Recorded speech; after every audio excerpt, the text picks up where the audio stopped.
Welcome to the Habits and Hustle podcast, a podcast that uncovers the rituals, unspoken habits, and mindsets of extraordinary people. A podcast powered by Habit Nest. Now here's your host, Jennifer Cohen.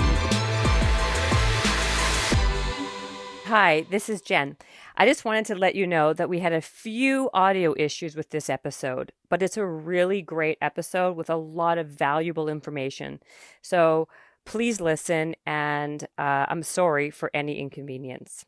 Enjoy. So today on Habits and Hustle, we have Lydia Fenet, who wrote the, I think, great book, The Most Powerful Woman in the Room Is You. That's it. And she's she's a badass, guys. She, not only did she write this book in her spare time, but she is the managing director of Christie's auction house. Is that how we call it? That is it. Yeah. And she's an auctioneer herself. And she has 3 kids. and.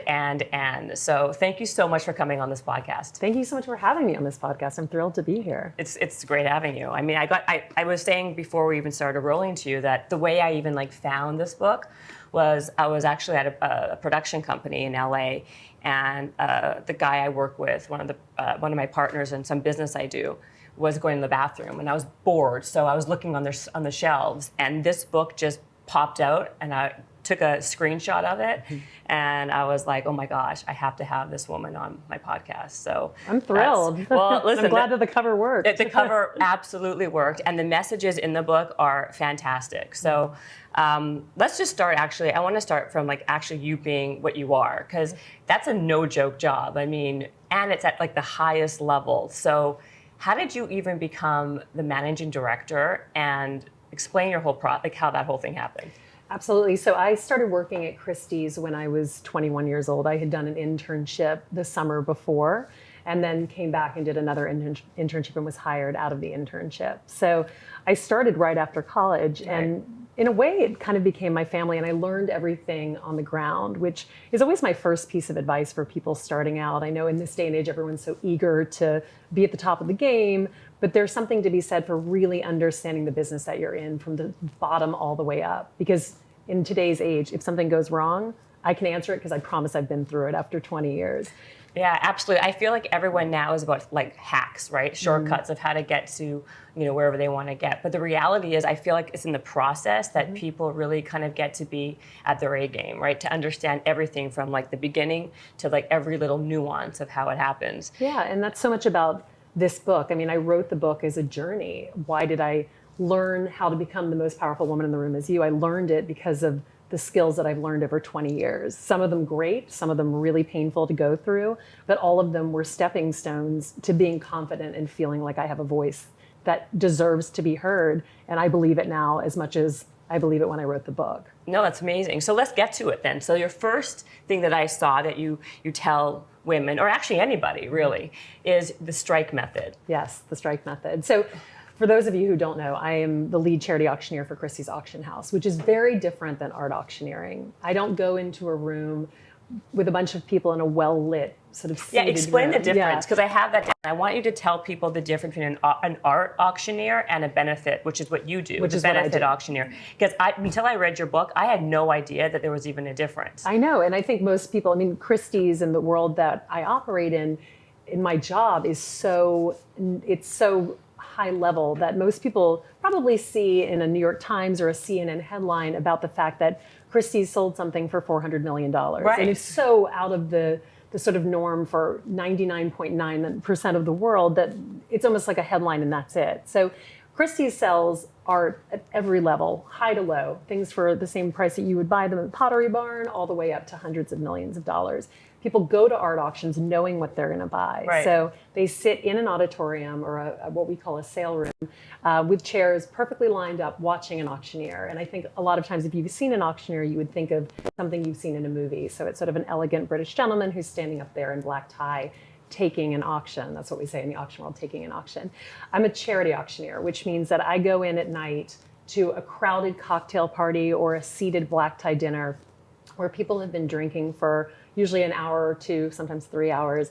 And I get on stage and I have to sell something that a lot of times people don't even know that there's an auction. The auction is a bunch of things that people have put together to raise money for a charity. So I get on stage and auction off a vacation home that somebody has donated to the charity auction. Or I say in the book, a puppy that nobody wants that they put on stage at 11 o'clock at night and say, okay, go sell that and make money for the charity. So it's kind of a crazy sort of skill that you start out, just they toss you on stage and you just sort of have to sell whatever you can, and you do whatever you can to get the attention of the crowd. So that's really the difference. I say in an art auction, you're sort of, people go in knowing that they're there to buy something. Yeah. In a charity auction, it's all about the person on stage who's the auctioneer, who has to figure out how to get the audience to watch and then to really want what they're selling. So before we even get into what the actual strike method is, I want to just, out of my own curiosity, what was the most expensive, I know you said this in the book too, everyone always asks you this, but what is the most expensive thing that you've auctioned off?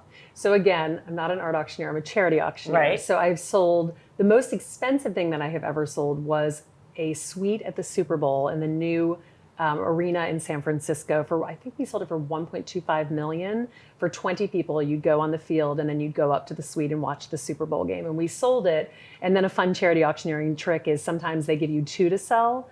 And so you get the crowd, the sort of the final bidders to bid as much as they possibly can. And you say, going once, going twice, and then you pause and say to the underbidder, the person who isn't going to win it, let me just ask you something. If I had one more to sell, would you be interested? And usually they're on the spot in front of hundreds of people, so they ultimately say yes. So we sold it twice for, I think it was $1.2 million. Which That's is amazing. really fun, because then you make $2.4 million for charity on the spot, which is incredible. That's incredible. Oh my God. Okay. And also in your book, I saw that you sold stuff like a singing lesson with Lady Gaga. Dance lessons with Madonna. Yeah, So how much does that stuff go for? How much is a singing lesson with her? Well, that's the thing about a charity auction. You never know, but things like that usually sell for sort of anywhere from $50,000 to upwards of $100,000. So that one, how much did that one go for? For the dance lesson for Madonna went for $70,000. I can't remember what the singing lesson with Lady Gaga went for, but probably somewhere in the same ballpark. How about the George Clooney lunch or dinner or something that I saw? That was around $75,000, $80,000. All right. It really depends on the audience. I can sell things in two different crowds where, a dinner at the hottest restaurant in town in one crowd can go for $4,000. And again, these are New York City prices. So understand that this goes for charity. I understand that this is not mainstream.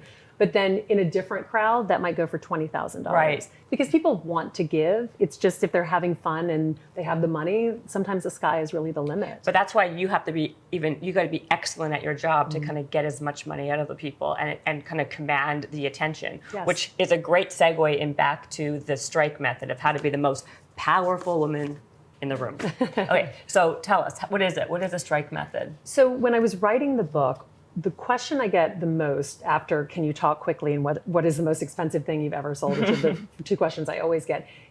People always say to me, how do you do that? Because you start at an event sitting down having dinner, and I'll be sitting talking to someone, and then 5 minutes later I'm on stage in front of 1,000 people commanding an audience and raising millions of dollars. Like, how does that transition happen? And as an auctioneer, one thing that you're given almost immediately is a gavel. Some people use it, some people don't. I use it liberally, and it's almost become, I like to say it's like my feather, like my Dumbo feather. I need it now to get on stage in a way. So when I'm backstage, I'm sort of Lydia, I'm feeling the adrenaline coming in, I'm getting a little nervous, and then I go out on stage, I spread my notes on the podium, and I slam the gavel down 3 times. So if you see me take an auction anywhere in the world, I will do that every single time. And if I forget my gavel, I'll bring a salt shaker from the table, or like a gift bag moisturizer that I found, but something that makes me feel like I'm immediately in charge. And so I say in the book, I've realized that every time I have a difficult conversation, if I am going in for a big pitch, I have a moment where I stop and I think about what I'm gonna say when I get there. So I'm not leaving anything to chance. So when I get on stage, I slam the gavel down, and the first thing I say is, good evening, ladies and gentlemen. My name is Lydia Fenet. I'm here from Christie's auction house to conduct a very short live auction every single time, and then I'll throw in a joke. But every single time, every single stage that I go on in the world, I know exactly what I'm going to say, so I don't feel nervous. I never feel like I'm unnerved.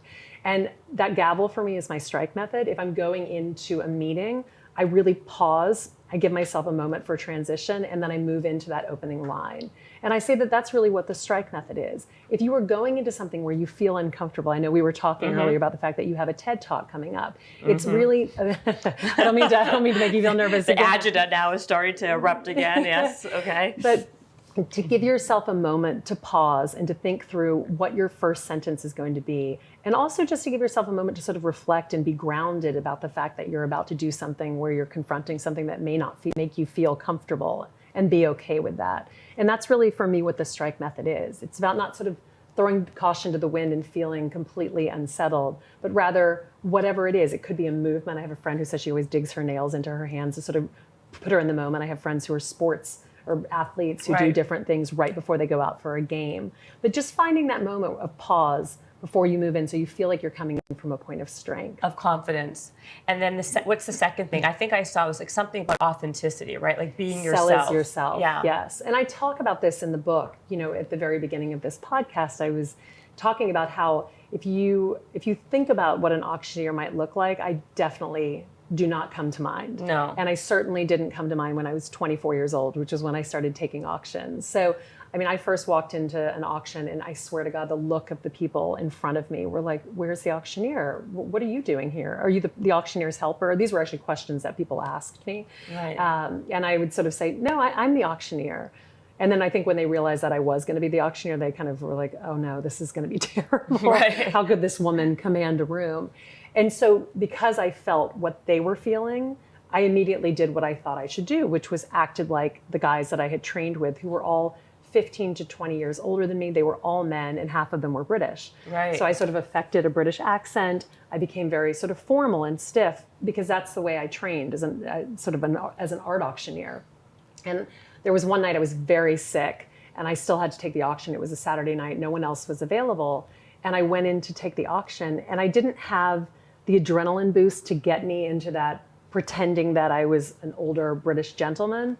So I got up on stage, and the first thing that happened was I saw a woman seated in front of me who had been seated next to me at a lunch when the guy that I thought I was going to marry broke up with me. I talk about this in the book. about that in the book, right? And it was so funny because she'd been so kind. I mean, I think we started with napkins. I was crying so hard by the end. I think she was using sort of the bottom of the tablecloth because the tears were coming so quickly.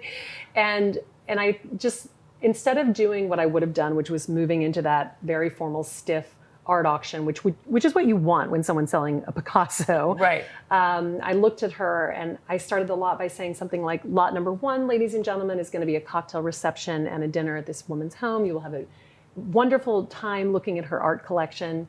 And then I added the part that was authentic to me. You know, ladies and gentlemen, I will tell you, if you are currently in therapy, I can tell you Jennifer is the woman to be with. I sat next to her after a breakup, and she nursed me back to health over one lunch. So save your money, bid on this lot, and some kind of joke like that. Yeah, totally. And all of a sudden, the fact that I was sort of a 20-year-old woman on stage seemed a little funny. I was kind of poking fun at the fact that I was on stage. I had been broken up with. I mean, who in the audience couldn't relate to that on some level? And people kind of stopped talking and looked at the stage. And for years, they just sort of continued eating and not really paid attention during the auction. Right. And so I realized that that was actually the funny part. And we were talking, too, about, you know, when I was still taking auctions during 3 pregnancies. I mean, I had to say it immediately when I was on stage because it was funny. Right. And also, it's like you have to like also, it's obvious, right? So it's like pointing at the pink elephant in the room. Exactly. I always find that I don't understand why. I mean, people always say when they see somebody who is very successful in any walk of life, they try to emulate that person. And the reality is, there's only one. Everyone is unique to them. Exactly. And if I think if there's one thing that I always tell people, it's like just be yourself. Yeah. Because whatever you have a superpower inside you. You have to let that shine. Yes. And people don't. I mean, if people did that more regularly, I think that they would be surprised at like how much more they level up their lives. Absolutely. You know, people are afraid to be themselves. Well, I think what you see, I mean, when I sit at these events, these galas, year after year, I mean, I go to 50 to 100 galas a year. God. I can watch the people who are good public speakers. Right. And the difference between a good public speaker and an uncomfortable public speaker is that the good public speaker feels comfortable in their skin. Yeah. And they've realized that being their authentic self makes the audience feel at ease, and therefore they feel at ease. Absolutely. Well, you talk about, I mean, that's another one of your points that, in Lydia's book, there's a bunch of different points, and then you expand upon them of what makes you the most powerful person in the room, and that's why you are, who you are. But public speaking is another one of those things, and I agree with you 100%. I think it's, when I was reading that's the one that I was saying earlier to you. I was like, oh my God, I have to read this chapter like 5 times for what I have to do pretty soon. Good timing. Right. It's great timing, and I think public speaking is one of those. It's like people rather die, they say, than actually public speak. I know. And I think it's a great way to gain confidence, Absolutely. right? And the issue is, someone like you in your job, right? You're kind of forced to be doing that, right? You're on stage constantly, so you get the practice. Yes. But the majority of people, including me, don't have that kind of platform to be just yapping in front of people constantly for that practice. So how do you suggest people get practice? How do they get better at it? Because if you're not even speaking like that, people are speaking, like you said, you could be doing presentations, you could be doing a sales meeting, whatever it is, having that ability to speak well in front of audiences, I think really behooves people. Absolutely. And so, I definitely think that people often sort of say, well, you're on stage. I was like, I choose to be on stage. Right. I mean, when I first started taking charity auctions, it's a volunteer service provided by Christie. So I'm getting on stage, and I can't even tell you, because I train the charity auctioneers, how many people stop taking them.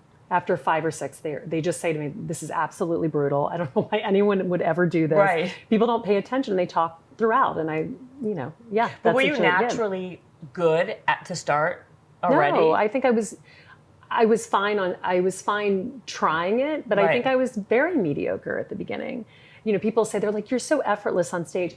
I have been doing this for 16 years. I took 100 auctions a year when I was in my 20s. I would take 2 or 3 a night. Right. So it's practice and experience makes it look effortless now. And I would start by, even if I had an auction that evening, I would get my fellow interns in the room and I would practice the lots on them. I would practice in front of the mirror. Even now, before I go on stage, if I go to the bathroom a couple minutes before I'm sort of supposed to be backstage, and I'll run over, how I was saying, I start off with, good evening, ladies and gentlemen, my name is Lydia Fenet, and then I would throw in a joke.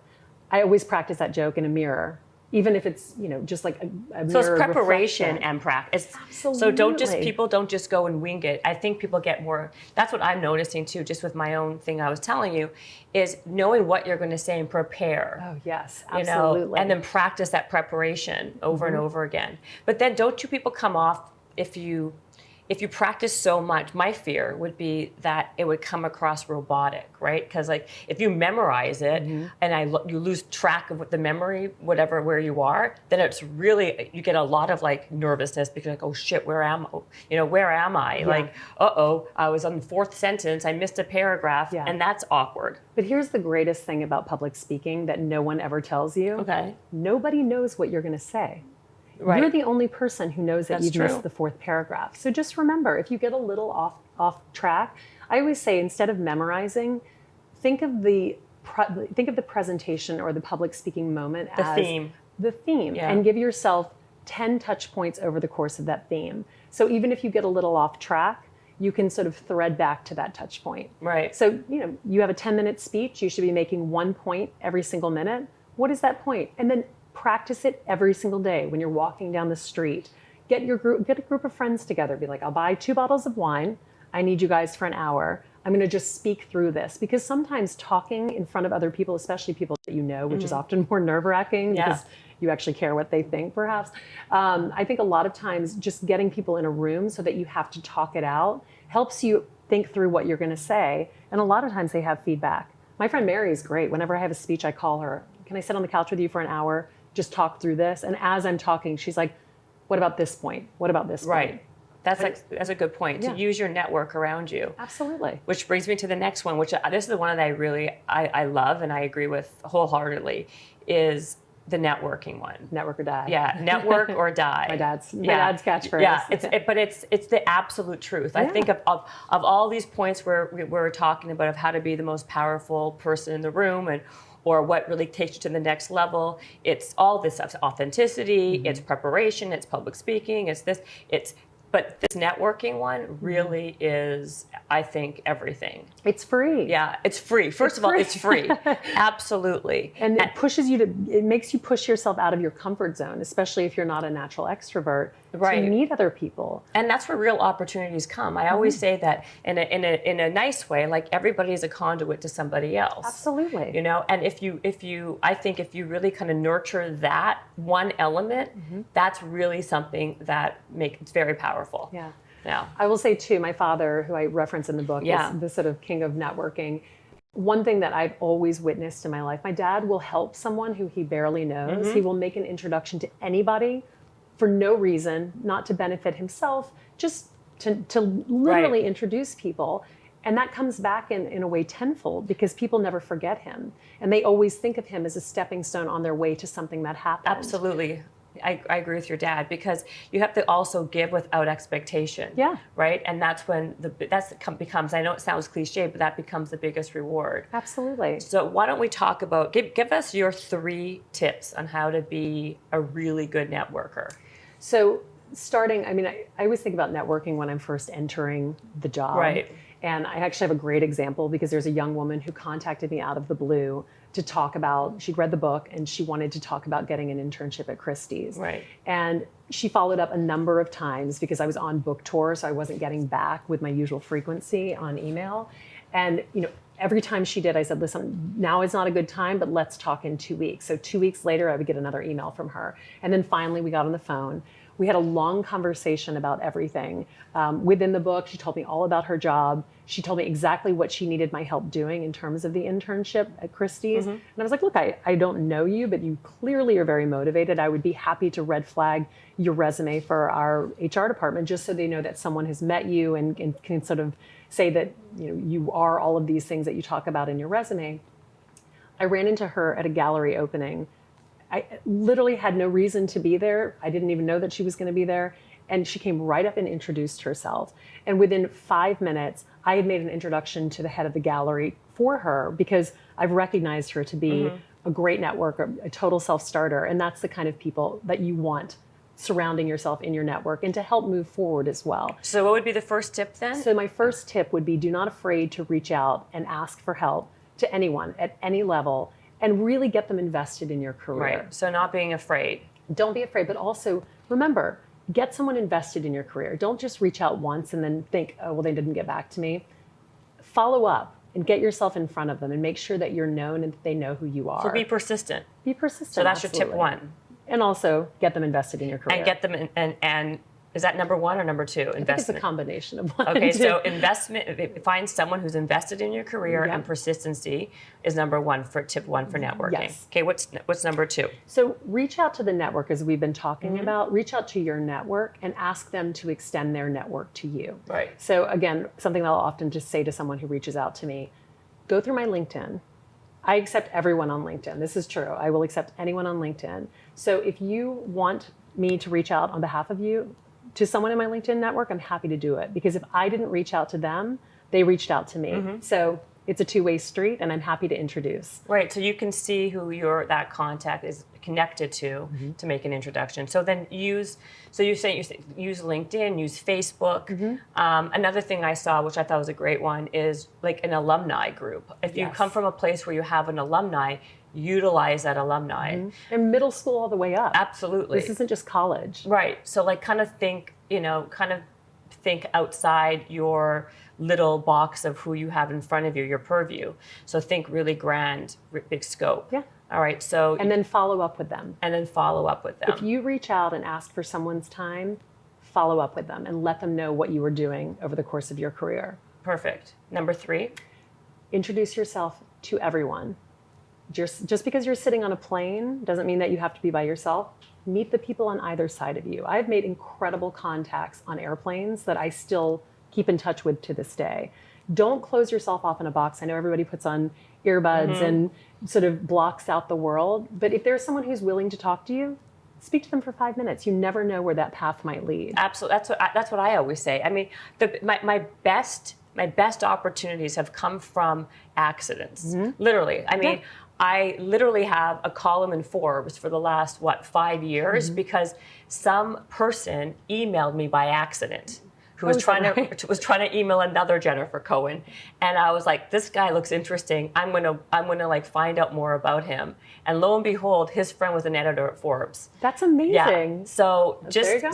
so I am a big believer in this. I'm telling you, like, people always focus on like things that look very obvious in front of them, like, oh, I'm going to get this opportunity or this job based on this. But the reality is, it's like the little things that always make a massive difference. On a plane, at a grocery store, at the gym, like people that also you never would think of talking to become your best resources. It's so true. Yeah. I mean, this is one I can talk all day on, but, and I'm sure these guys behind me can attest to that one. But and also, I would say, and this is not a tip, but I talk about this a lot in the last chapter of the book, is if you find that your network is not growing or you don't feel like it's growing, be a self-starter. Start a networking breakfast. And I don't mean a networking breakfast where, you know, everybody comes and talks about their job. Get to know people on a human level. Because it's, you know, it's nice to sit at a cocktail party and introduce yourself and find out that X works at this job and X works at this job.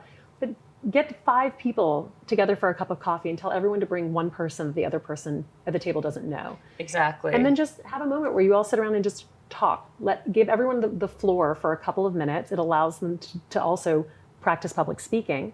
To tell them what's going on in their life. You know, someone might have a job, someone might be a stay-at-home mom, someone may be just starting out. And all of these things will help you grow your network, because then their network becomes a part of your network. Absolutely. And then I also wanted to add that know who you're talking to. The worst thing in the world, and I know that you wrote this and I talk about this a ton too, is when people want to have information sessions or they have me on, that, you know, I have an interview with them and they know nothing about my background. They know nothing about what I'm doing. It's like a joke. I'm like, why did you even bother?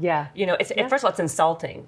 And it's like, that just is, to me, a red flag never to talk to that person again. Like, do your homework. Do your homework. Well, I think this really comes down to younger groups of women and men who are coming in for informational interviews.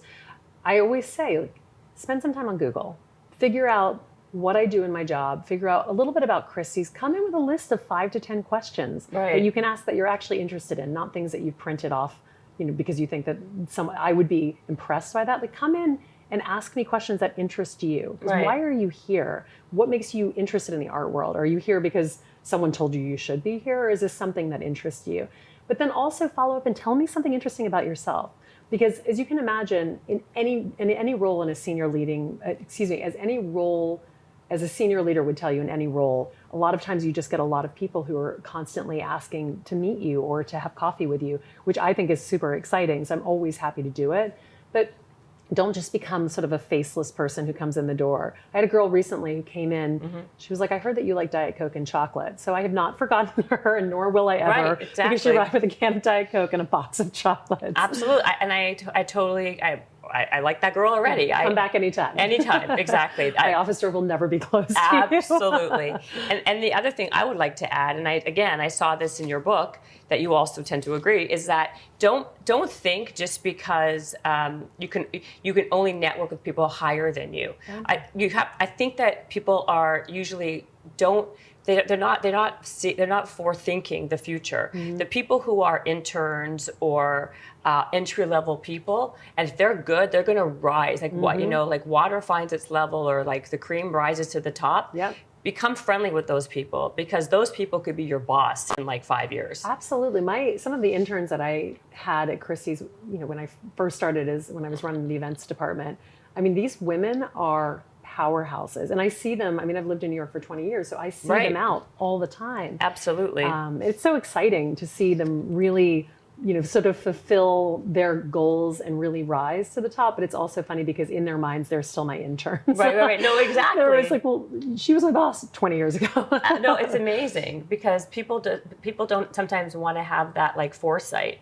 And they forget that it's those quote unquote little people that become the badasses and bosses later on. And very soon you become irrelevant. Right? It's true. It's 100% true. So that's good. So let's keep on going. So far, we have the strike method, networking, public speaking. We touched upon Well, I mean, those are the few that we touched upon. Did I forget one so far that we've done? No. Well, what do you want to? Let's add some other ones that you think are super important to become the most powerful person in the room. So one chapter that I talk about in the book is "You Are What You Negotiate." Oh yes, because I think that this is something here. that women constantly undervalue themselves, and so this is something I really wanted to address. I think society now talks about it a lot more, but I went through this time 10 years into my career where I realized that I was making a third of what I should be making in my role. And we talked about this, I've worked for the same company for 20 years. I love my company. Which is so shocking in today's time. People leave after like 2 years.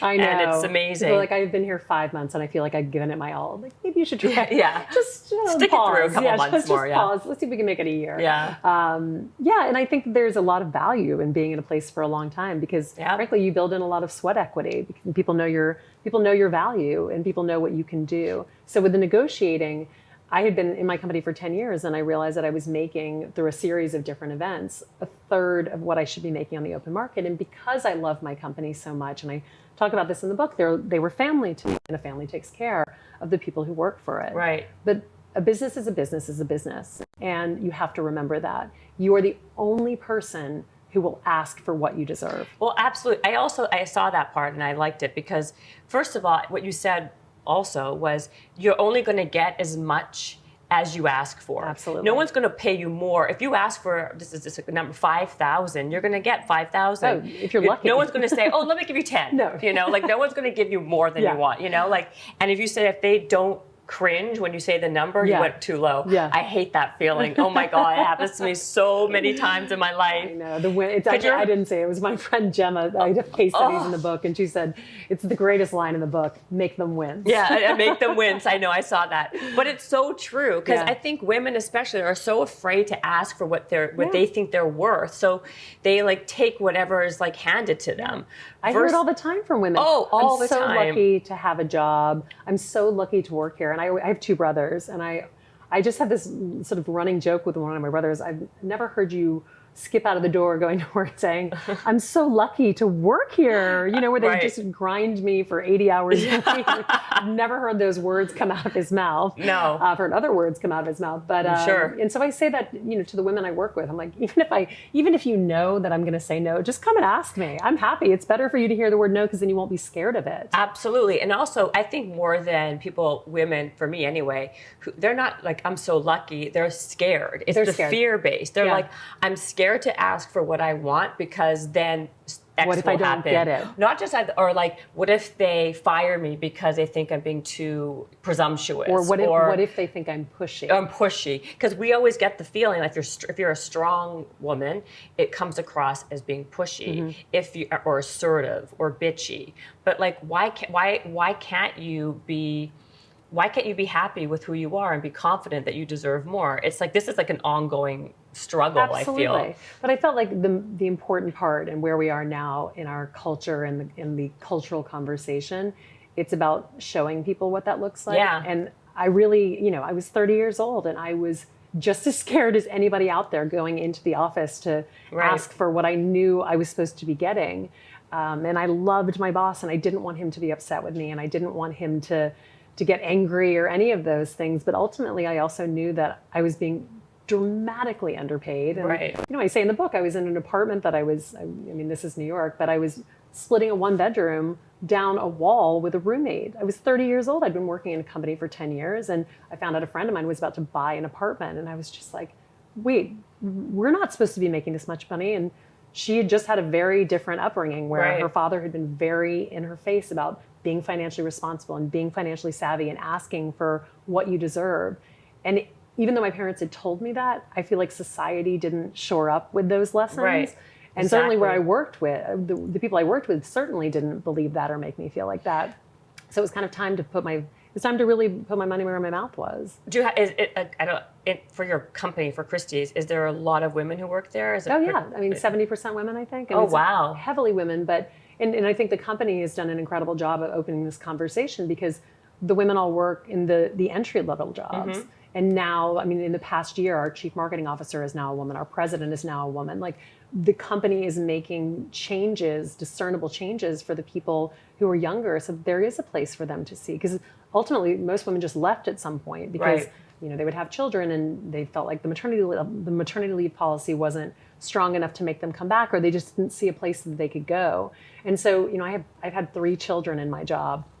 And I've nursed throughout. I nursed my youngest one until she was 18 months old. And I just felt like it was very important that I was very transparent for the women on my team about what it takes to get on a plane and pump an entire way to California when you're having to go into the bathroom on the plane, so they understand.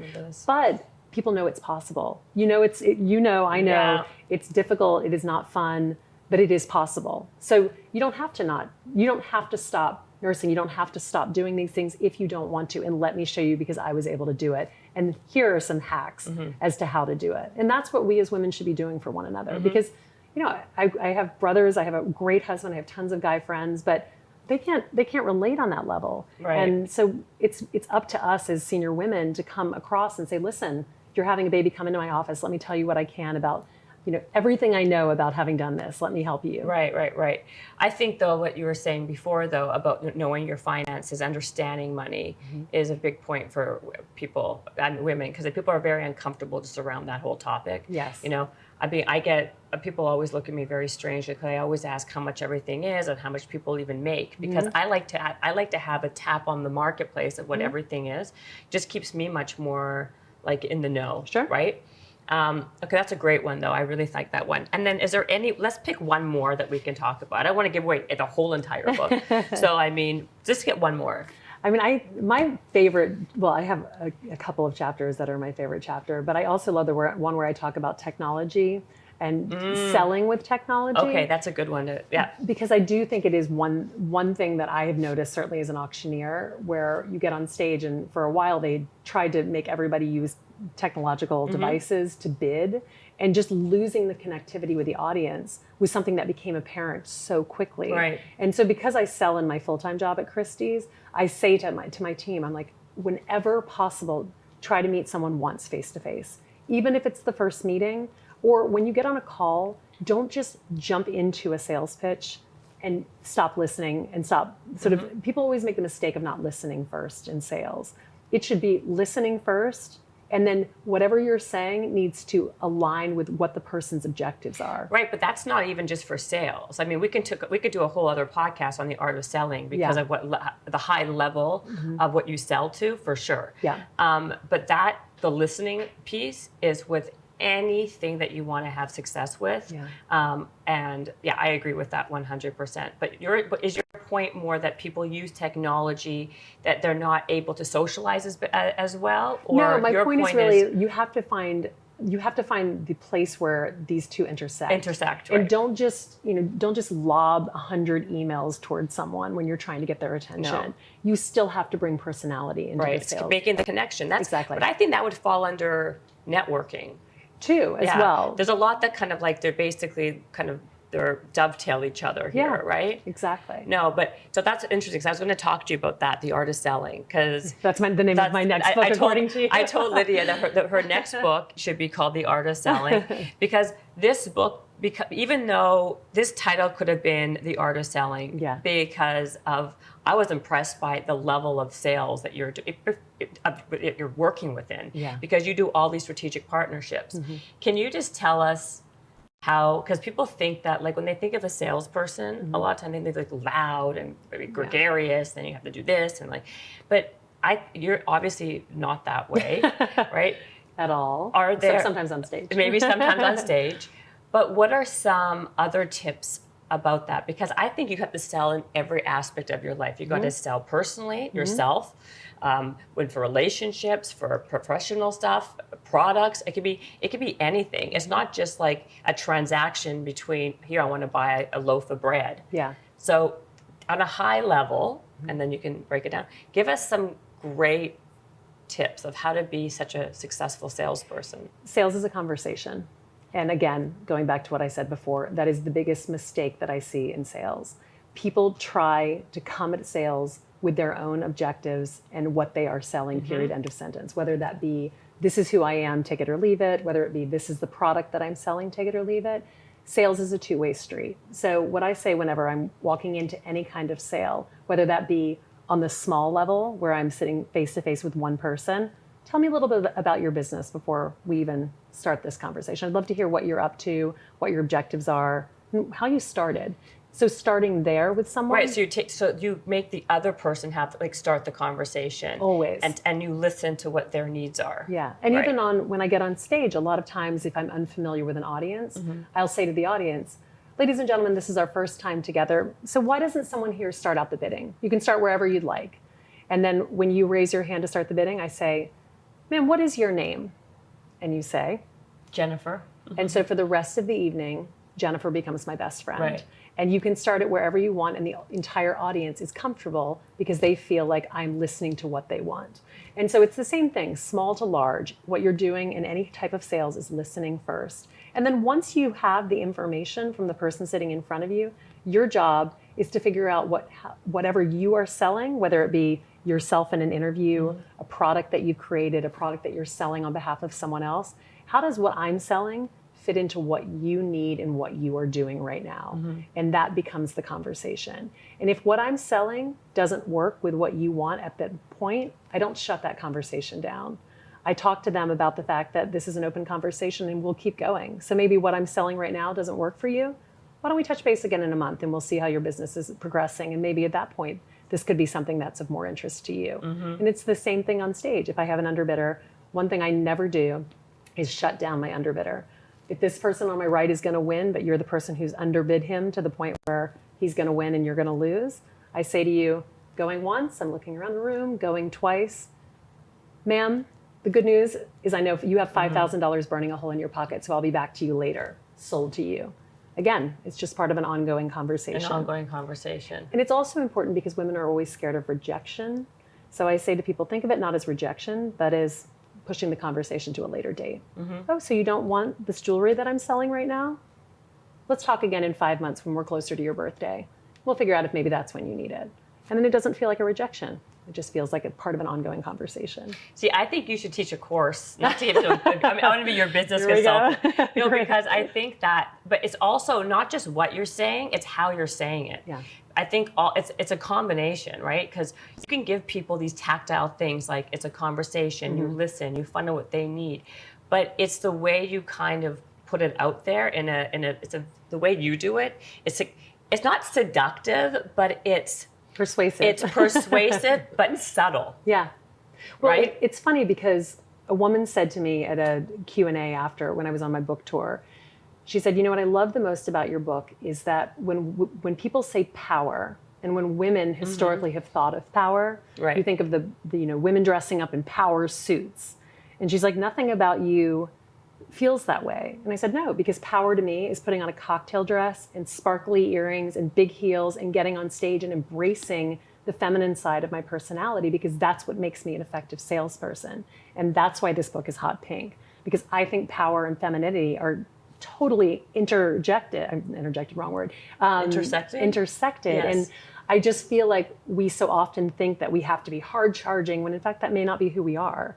So why not embrace that part of our personality and make that part of our sales strategy? Again, that's what basically everything does dovetail here, because again, you're saying being authentic to who you are, not trying to be what you think you have to be or emulate some kind of caricature of what you think is going to make you successful, is what you're basically saying. Like if you don't have to be this like hard charging big alpha male. No. You can do it. Because by the way, you're not, and you never will be. Right. You know? But there are women, I will say this, that are very alpha. Like we're more alpha than the men. But again, I want to leave another anecdote here. When I was my first job ever, I was at the Toronto Raptors, and in the sales, I was like a 19 or 20. It was like a big deal.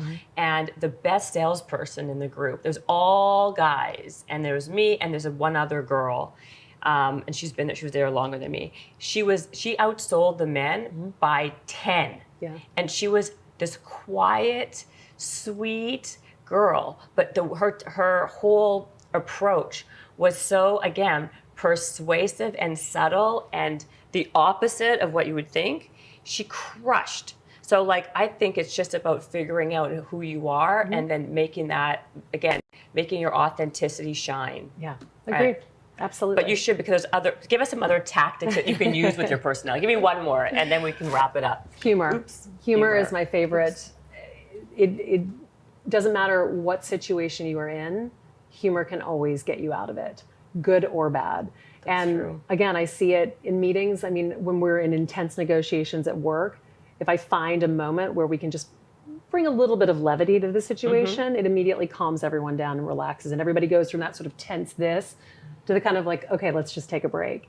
And even when I'm on stage, if there are moments where things are going terribly awry, I make a joke out of it. Like, I'll be in the middle of a sort of sale and someone will drop a glass in front of me. I'm like, look, this is going so well that people are breaking glasses. Yeah. What an incredible night this is. Yeah. So it doesn't have to be humor. Humor just allows for a better relationship, in my opinion. And especially if you're giving a speech, people love a good joke thrown in. What if the joke fails? Like a lot of people who are speaking coaches actually say don't throw in jokes, because if they flop, then it's even more awkward. No, because then what you say is, because this happens to me all the time. And remember, I'm getting on stage at 11 o'clock at night. A lot of people have had a lot of wine. They've had a big steak dinner and they're just dead behind the eyes. And I'll go out there, I'll introduce myself and I'll make a joke and then it totally flops. Like one person will laugh. So I'll say something like, oh, I'm so glad that you didn't laugh because that was not meant to be funny. Okay. So or I'll say to the one person who laughed, I'll be like, oh, there is still one person awake in here, which is great. And he laughed. So I guess this is the only person who's going to be bidding tonight.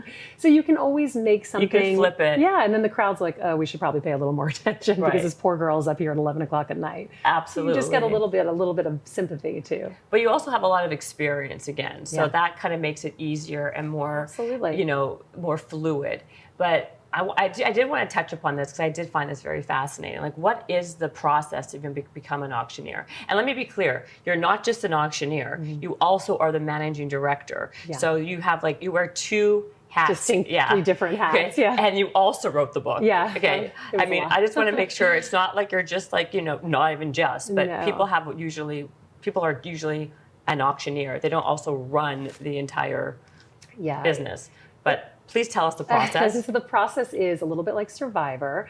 I actually try out the charity auctioneers now. So we start in a room if it can be anywhere from 15 to 20 people. And they're self-selected. They come in knowing a little bit about it and wanting to learn more. What was their background before? They all work for Christie's. You have to work for the company to be an auctioneer on behalf of Christie. You can't just be someone who's always wanted to be an auctioneer and apply? There are other people who do this, certainly, but if you want to be an auctioneer for Christie's, you have to also work for the company. Really? Yes. So you don't hire outside people? No. Oh, that's good to know. Yeah. Okay.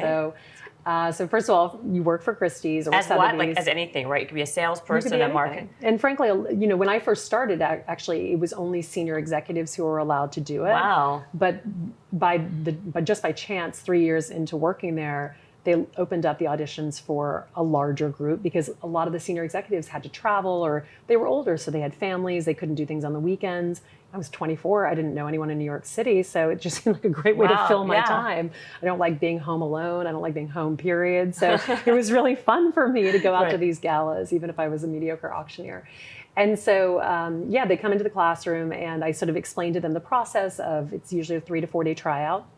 And we let people go over the course of those 3 or 4 days until we end up with usually about 4, because you want to be able to really train them and then you need to start sending them out. What are you trying them out for? They come in the room and... They come in the room and the first thing I do is I ask them to tell a story to sort of see what they're like and their level of comfortability with being in front of a crowd. And you can pretty much tell, there's usually one person who's just very at ease. Maybe they've been a drama student or they just don't mind being in front of people and talking, or they give a lot of presentations. There's some people who just crumble. I mean, some people just leave at that point. They get up there, I'm like, tell me a 2-minute story, anything you want to know, but I want it to be within 2 minutes. So what I'm looking for is somebody who can get in and out of a story and wrap it up. And also someone who looks comfortable up there and has good hand motions. it allows for me to understand the people I'm going to be sort of cutting over the next couple of days if they have nervous tics. Like I flipped my hair a lot. That was my thing. I would flip it back and forth, back and forth. But some people get very high in their voice. Some people just start shaking really bad. Like you can see their legs shaking. And these are people I know. Right. I mean, I work with them. Like, hi, we just talked in the hall 2 minutes ago. See, death. People would rather die than be on stage. I'm telling you. Yes. So, so then after the first day, you can kind of tell the people who just need more public speaking experience. So I'll say to them, look, if this is really something you want to do, go to a public speaking class or just get yourself into a situation where you're talking in front of people a lot so that you feel more comfortable, because this is not going to be for you. And so then the next day we start doing exercises where people are allowed to sell what we call lots, which is essentially what you're selling. So, you know, a vacation home or a dinner with a private chef or a singing lesson with Lady Gaga. So I give them my old auctioneer books and I'm like, just get up there and sell. And I say to the class, this is the number that we're going to stop bidding. And we just sort of let them go and see what they can say. And so the first couple of times they do it, they're very uncomfortable with it, but most of them have seen charity auctions or art auctions and kind of figure out how to command an audience to some degree. Right. And then over the next couple of days, people just start to pull away. I mean, there's some people who are just naturals, and then there are others who are good enough that I'm like, I feel like I could train that person up. And then there are others who are not good enough, but I feel like they have the breadth. I feel like they have the sort of skeleton for it. They just need more time. Right. We're practice. And so it can be like a 2-year process where they come to my office and I work with them on different lots and we practice and we film them basically the whole time so they can see their progress. And then usually by the last day, I have a good sense of who we can keep sending out. So how do you guys get the actual gifts that you're auctioning off? Is that through you guys? No, so the charity brings sort of a list of different things that they think would be good for the auction, and we help them go through and reduce it. I always say that we only want about 3 to 5 live auction lots in a sale, because you call them lots, not gifts. Lots, not gifts. Yeah. I know it's sort of auction terminology, but yeah, because essentially you just don't want an audience that's already tired to have to sit through another hour of an auction, especially because a lot of them aren't going to bid. So I always say the beauty of an auction is if you keep it short and sweet, people have fun. You know, the biggest compliment is when someone says, "Well, that wasn't so bad." Like, A+. You get an A+. Exactly. Now, I was going to ask: are there certain trends that you see that right now things sell really well now that they weren't selling before? Or you definitely see it. I mean, right now it's all about the chefs. If you can get a top chef to go to a private home, I mean, in the right crowd, I've sold that for $100,000. So, I know, wow. It's crazy, but people love chefs. People do. My husband actually, at an auction, he bought a chef to come over and cook a meal, and it was exorbitantly expensive. Yes. Not $100,000, or I would have, he would never come back into the house. But still, like, it was expensive. Yeah. And it was that was like, and that was one of the things, the lots, I guess, everyone was bidding on. Yes, you can tell. That makes sense. Anything for children. I just always say with a live auction package, you want it to be something that is truly priceless. Like, no, it doesn't matter how much money you have, you could not get it unless this charity had access to that celebrity or the chef or that home or that location or whatever it might be. All right, this is my last question. No, I'm sorry. Well, we'll come back again. Okay. What now, because the podcast is called Habits and Hustle, I want to know, with your busy, crazy schedule, what are your habits that you do every single day to keep you on point? So without a doubt, the thing that I think is most important in terms of keeping yourself sane is to keep it in the positive. And you can do that throughout the day as many times as you want to do. I live in New York City. Things go wrong from the minute you walk outside of your apartment. You know, I get on the subway, people are screaming, they're pushing, they're shoving. I miss the subway. And it's so easy to immediately get into that, because if you want to be angry, there is no better city in the world than New York to be angry, because everybody will allow it and just keep moving on. So I just have moments, you know, if I miss the subway by 2 seconds, it means I'm going to be a little late. I just try to stop for a moment when I can feel myself getting frustrated or angry or annoyed and think, okay, what was so bad about that? So I'm going to be a couple minutes late. Ultimately, what is so bad about that? And I really try to stop in that moment and not allow myself to spiral, because it's way too easy to go into the negative, and then your entire day is offset. Absolutely. You walk into the office in a bad mood, your negative energy goes into every single person you interface with. So how do you do that, though? Is it like self-talk? Yeah. Is it self-talk? It's literally self-talk. And sometimes it's just putting on music, you know, putting in earbuds and listening to a great song, I think is really helpful. Sometimes if I, leaving work and I'm just taking the day with me, I'll stop one stop early on the subway, put in music and walk home, so that by the time I get to my kids, I'm fresh. Right. And I'm ready to be mom, and I'm not Lydia from Christie's. I'm like 100% mom. Absolutely. And is there any other tips or any other habits that you want to give us? Surround yourself with great people. You know, anytime I'm in a real low, even on the book tour, there were days after sort of day after day after day of travel, and I was feeling horrible mom guilt, as we all do, about not being with my kids for 2 days or 3 days or whatever it might be. I would reach out to my friends, and because I surround myself with really good women, the texts that would come back in, I mean, I would be sitting on a plane crying because I just felt like I was being a bad mom, and then all of a sudden I was crying because I couldn't believe how incredible my friends were. That's a really nice feeling. Yeah, surround yourself with the right people and just weed out the people who don't bring that energy. That's such a good point. How about in terms of what time you wake up in the morning? Do you exercise? What kind of exercise? Do you eat a certain food? Diet Coke and chocolate. Yeah, I know. I was going to say, that's not so much about keeping, leveling up, but okay, it's acceptable for today. No, I wake up somewhere in this sort of 6:30 to 7 range. You know, I have 3 small children, and 2 of them have to go to school. So we have to sort of get going. My husband and I, my husband works too. So we're very much about, whoever is taking the 2 older kids to school that morning, the other person is fixing breakfast, getting the kids ready, and being with our little one to make sure that she's alive and fed. Right. And at some point dressed. Who makes the lunches? You or they your eat at husband? school, thankfully, as of this year. Thank God. So much easier. But it's really like delegating that one person. The person who's walking out of the door with the kids is not also trying to get them ready. That person is really in charge of getting everything, sort of food made and kids dressed and out of the door on time. And then the other person has a little bit more time, and then our nanny comes, and our daughter stays with our nanny until she goes to school in the afternoon. Do you exercise? I do. I'm a runner. Just anytime I can. I never leave home without my shoes. So there's no real schedule. It's more spontaneous when you find the time. I try never to take more than 2 days off of exercise. So if I have to get up super early one morning, or, if it's a weekend, I'll say to my husband, like, let's go to the park. I'll run from the park. I'll come back. You can go for a run. So it doesn't look the way it used to when I was a 6-day-a-week runner. And I used to run marathons. I used to love running long distances. And now my schedule doesn't allow for that kind of running. But anytime I travel, people are always like, oh, well, I'm on business travel. I'm like, business travel is when I run every single day. Good. Because there's always a time. Absolutely. And then you always run outside, though? Totally depends. Sometimes on a treadmill, sometimes outside. In the winter, because New York is obviously very cold. So you just layer up. It's actually really, there's something, I grew up in Louisiana, so I can't believe I'm saying this out loud, but there is something really invigorating about running outside with lots of layers on. I feel like your lungs get so cold. I don't know if you're saying that either. I know, it really is strange, but I do. I enjoy it. Is there any other tip? That's it? Or any other habit that you want to... I mean, that's good. You did well. Yeah, you don't have to really don't struggle. I just wanted to make sure. Okay. I will say one more thing. I hear people say all the time, like, you're so busy, you must be tired all the time. And I don't want people to think that I'm not at times tired, but I also want to live the life that I want to live. And that means just filling up every minute and getting as much as I can out of it. Absolutely. So sometimes I am tired, but most of the time I'm just really trying to enjoy what I'm doing and really live the life that I want to live, so that, if all of this ends tomorrow, I can look back and be like, what an extraordinary time. Yeah, I'm into that. Well, this has been a very fun, however long it's been, an hour or whatever it was. I really, really loved having you on this podcast.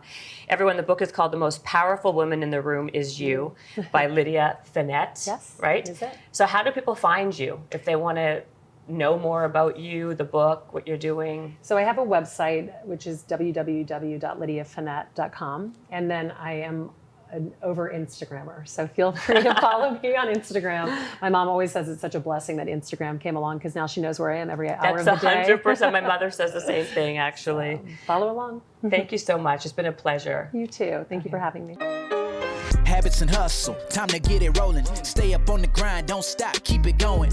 Habits and hustle, from nothing into something. All out, hosted by Jennifer Cohen. Visionaries, tune in, you can get to know them. Be inspired, this is your moment. Excuses, we ain't having that. The Habits and Hustle podcast, powered by Habit Nest.